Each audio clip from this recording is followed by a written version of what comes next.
नमस्कार, यहाँहरू सबैजनालाई हार्दिक स्वागत छ। म चाहिँ आज पनि पाथिभरा मन्दिरमा आइपुगेको छु।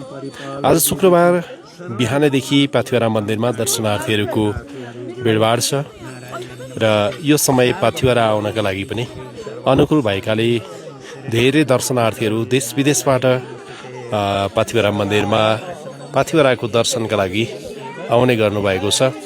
अहिलेको मौसम एकदम क्लियर छ, त्यति धेरै चिसो पनि बढेको छैन। केही दिन अगाडि सामान्य हिमपात भएको थियो पाथिभरा क्षेत्रमा, सोही बेला सामान्य चिसो थियो, तर अहिले हिमपात पनि छैन र त्यति धेरै चिसो पनि छैन।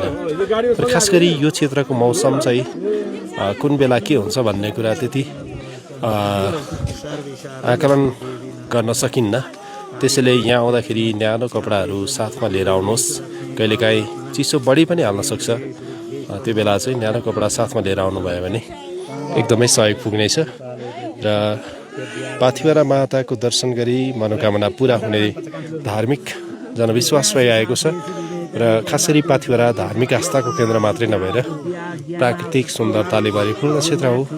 पाथिभरा आउँदाखेरि पाथिभराको दर्शन सँगसँगै यहाँबाट देखिने विभिन्न हिमालहरू को अवलोकन गर्न सकिन्छ।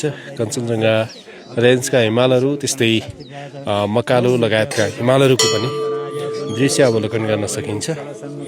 र यो समयमा सबैजना पाथिभरा आउनुहोला। पाथिभरा माताले सधैँ यहाँको कृपा गरून्। जय पाथिभरा माता।